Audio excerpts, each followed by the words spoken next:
Әбдіжәміл Нұрпейісов «Қан мен тер» трилогиясы қысқаша мазмұны. «Қан мен тер», «Ымырт», «Сергелдең», «Күйреу» деген 3 кітаптан тұрады.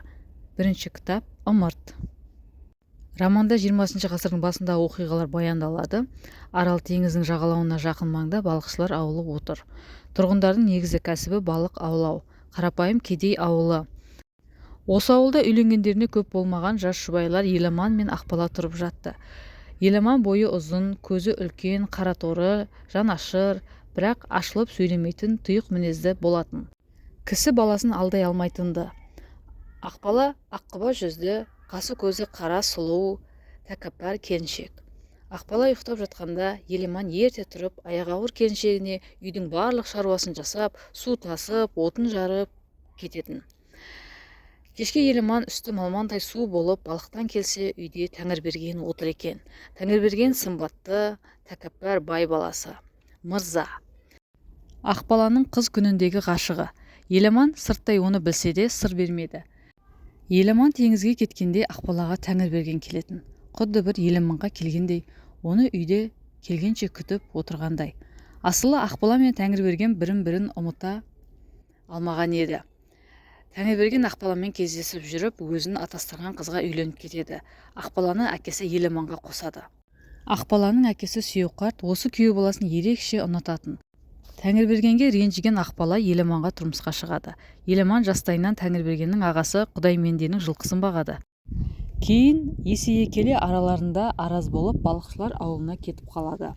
Арал теңізінің балығын өзіне кәсіп қылған промсол ашқан Федоров деген орыс болатын. Оны жергіліктілер Тентек Шодыр дейді. Ол жұмысшыларға өте қатал, кісі баласын аяуды білмейтін адам еді. Еламандар сол Тентек Шодырға жұмыс істейтін. Тентек Шодыр теңізге мұз қалың болмаса да ау салуға жұмсайды. Еламан мұз беті адамдарды көтерердей қалыңдамаса да, Ақбаланың қарсы болғанына қарамай, балықшылармен бірге теңізге жүріп кетеді. Бұл сапар сәтсіз аяқталды. Мұз жарылып, адамдар зардап шегеді. Бірнешеуі үсіп өледі. Еламан жағаға әрең дегенде шығады. Тентек Шодыр, ау құралдарың қайда? дейді.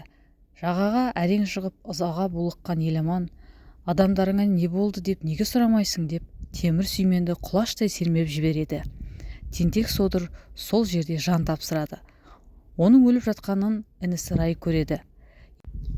Еламанды ұстап, інісімен қоса қатаң күзетпен шанамен қалаға шалқарға жібереді. Ақбала сол күні 7 айлық нәрестені дүниеге алып келеді. Атын Әшім қояды. Әшімге 6 ай толғанда Ақбала Сүйеуқартқа баласын апарып беріп, Тәңірбергенге қатын үстінен тиеді. Патшалық Ресейдің 1916 жылғы армияның қара жұмысына ер азаматтарды шақырту жөніндегі жарлығы қазақ даласына тарайды.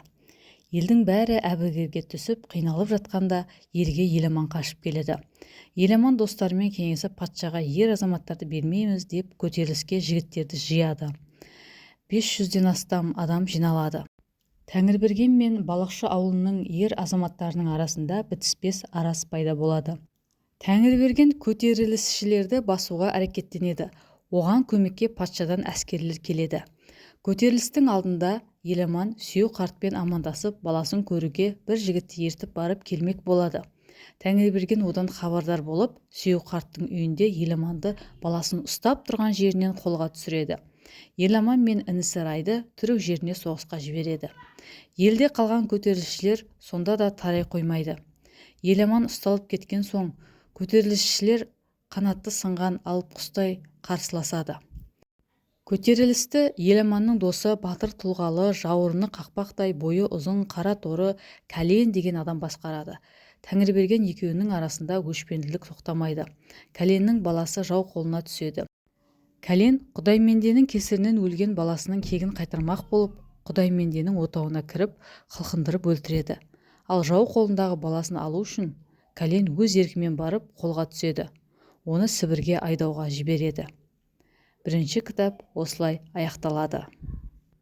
Егер мазмұн ұнаса, лайк басып, пікір жазып, арнаға тіркеліп кетіңіз. Рахмет.